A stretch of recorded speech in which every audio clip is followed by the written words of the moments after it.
Hello everyone, my name is Kit and I'm here to go over what to expect for the month of August of 2024.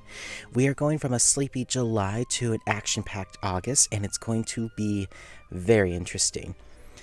I also have some book release dates for you at the end of this video because, while I was researching I found this out. I'm like, okay, I have to share this. And as another bonus, at the very end of this video, I have a sample of my current project, a story from the SpyxFamily novelization, Family Portrait. So, with that said, let's go ahead and get started. Kicking off the month is something that was unexpected as the Spanish Inquisition.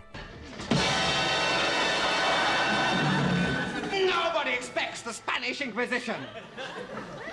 I believe it's a filler so that way we can avoid dead time, but I'm talking about the 2.5 anniversary celebration. Now, no complaints on my end. It's definitely a pleasant surprise seeing that I had 150 skip tickets in my inventory. The most notable is the Glorious Masquerade 10-fold key set. Obviously, this caused quite a bit of a confusion, however, it served as a hint of what's to come. The bundles are alright, but be sure to catch up on all of the rewards. Basically, be sure to catch up on all the stories, that way you can get as many rewards as you can. And, be warned, don't pull on the showcase. It's basically the standard showcase, but comes with coins, and the shop isn't really all that exciting, so please avoid the showcase as much as possible. So coming up is the joint exam. Now, I know this says 9th, but I think it's going to be the 10th joint exam, and you know how this works. All elements will be available for you to take an exam. You score the highest, and you get, Crowley coins. You can exchange those coins for items such as keys or materials, or voice lines from your favorite characters. So, do your best on that, and good luck. As you might have guessed, with the special 10-fold keys we got, the Glorious Masquerade will have a rerun. Be sure to level up any characters you have for paint farming if you intend to turn your guest room into a cathedral. All of our Masquerade boys will be on raid up, with Rollo Flem making his debut, making him the first character expansion since Grimm, and the first character since, well, actually not ever, our first character outside of Night Raven College to join the cast. Rollo is a triple fire card with Grimm as his duo magic partner. This is, quite frankly, another test of my self-restraint because I still intend to stay for the Pinocchio event. What was it? Funland Event happening this Halloween? Now, whether this will be condensed is something that we will find out later. Is it that time again? I feel like I just made a video about this a couple months ago, but here we are. Now, I don't have too much details on the promotion, but I'm sure they will make it rain gems, login bonuses, bundles, basically what they did for the Anime Expo that happened, what was it, last month? Yeah, I think it was last month. So, expect more news on that later. So here is a test of my self-control. Spell Drive Ruggy.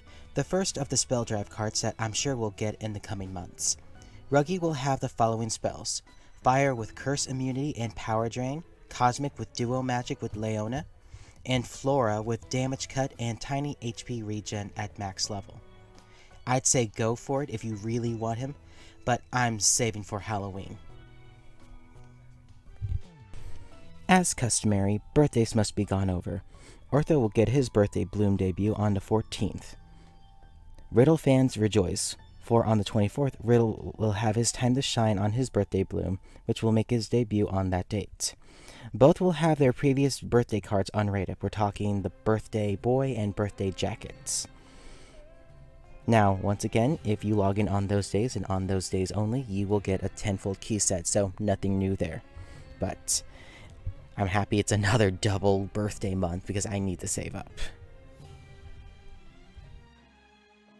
So, while I was shopping on Amazon, I made a fantastic discovery that not only will we get one book this month, but for September and October, we will get more books for Twisted Wonderland. So first, I'm going to talk about the novelization of the book. Basically, it's going to be a novelization of the Tyrant of the Red Rose.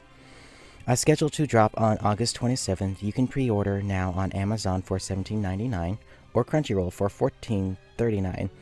Now, I'm using Amazon because I have Prime, and I'm sure I'd pay the same amount with shipping and handling from Crunchyroll. Also, keep in mind that Crunchyroll limits 3 copies per person for all books. So, I'm assuming this book will encompass the entire story of Book 1. But my intentions are to record the prologue, which is basically us, or the main character dropping into Twisted Wonderland and going to find a mate stone with Grimm and the Wonder Twins.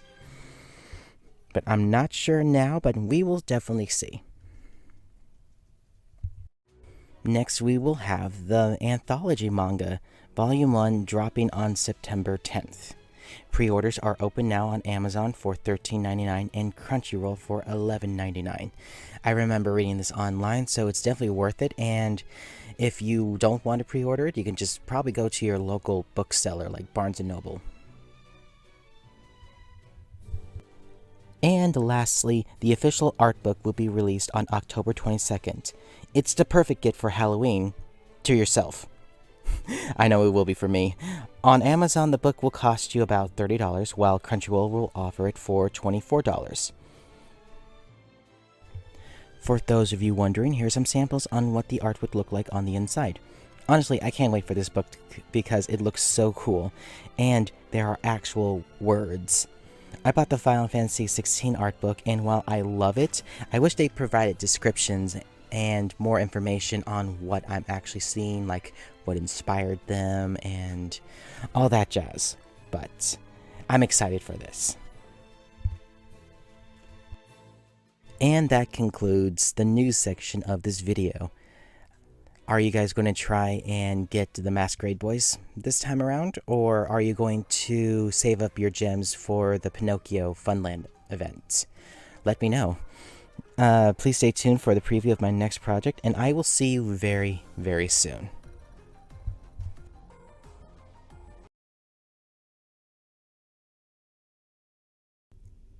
Bond, fetch!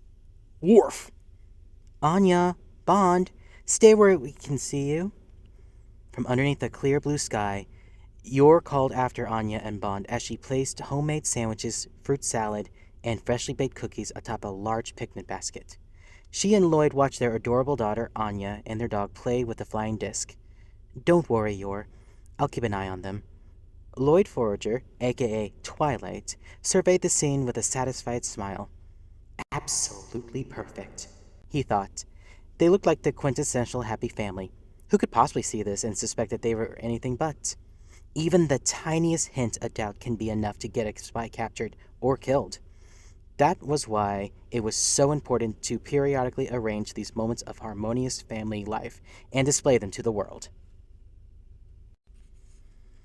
This morning, Lloyd had made a point of happening across various other families who lived in their building and exchanging greetings and polite conversation with each. He did this whenever we could weave together a brief break from his busy schedule, as he considered it an essential part of his mission. It's nice we got some sun today, Lloyd said, but the breeze is a tad chilly, don't you think? I thought it might be, so I brought some extra blankets just in case, Yor said. Please, help yourself to one. As Lloyd and Yor continued their conversation, Anya and Bond came racing back across the grass. Papa! Anya called. What is it? Lloyd asked. In keeping with his role of the ever-doting father, he hugged his child in his arms. Are you hungry? Do you want a sandwich? Anya shook her head. I'm not hungry yet, but that man over there wants to talk to you. That man? His brow furrowed. Lloyd followed her extended finger to a lanky young man standing a short distance away. He wore a tattered sweatshirt, faded jeans, and a shabby pair of old tennis shoes. He had a large bag slung over one shoulder and held a folding easel in the other. Upon closer inspection, Lloyd could see paint splatter of various colors on his shoes and clothes. He looked too young to be a working artist, so Lloyd assumed he must be an art school student. Could he have been sent by the agency to covertly deliver a message? Disguise or no, it would be reckless for an agent to make a direct contact with his clever family present. Lloyd needed to approach this situation with caution. He didn't sense any malice from the man, but he could still be an enemy agent. As Lloyd was considering all this, the young man began walking toward him. Lloyd worked his lips into a harmless smile and stepped off the picnic blanket to greet him. "I hope my daughter hasn't been bothering you," he said. "No, not at all. I'm a painter, actually," the man said. He spoke clearly with a flat intonation. Lloyd found his voice to be vaguely pleasant.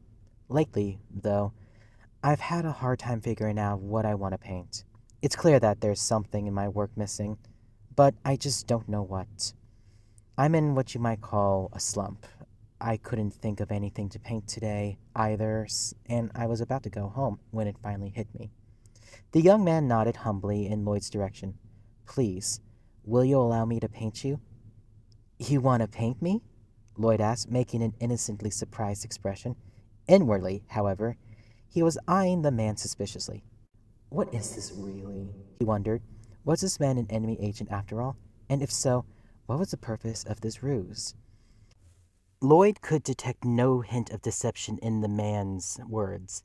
However, seeing through people's lives was an important part of his job, and he excelled at it. The young man standing in front of him didn't show any signs of someone who wasn't telling the truth. You want to paint a picture, Papa? Anya clasped her hands in front of her and started breathing heavily with excitement.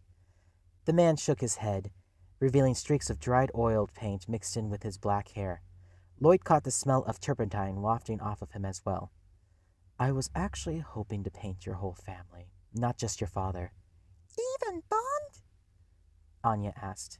"Yes, of course," he replied. "And your dog, too." "Worf!" Bond barked. "Oh, how kind of you to say. Thank you, good sir," the young man said to Bond as he respectfully shook the dog's front paw. Lloyd was beginning to think this man really was a painter, or at least an inspiring one, but that didn't make his request any less of a problem. He was torn about how to respond. As a spy, even something as innocent as modeling for a painting meant leaving needless traces of Lloyd Forager behind. Careful not to show any concern in his expression, Lloyd casually glanced at the scene around him. As he feared, this exchange had attracted a significant amount of attention. A young couple on a nearby picnic blanket was now watching them curiously. "What did he just say?" the man asked. "I think he wants them to model for him," said the woman. "Probably some sort of art school project." Drawing a lot of strange looks here could cause problems on his mission going forward. But on the other hand, refusing a reasonable request from a student could cause damage to his reputation. "The problem is, I don't know who's out here watching me right now.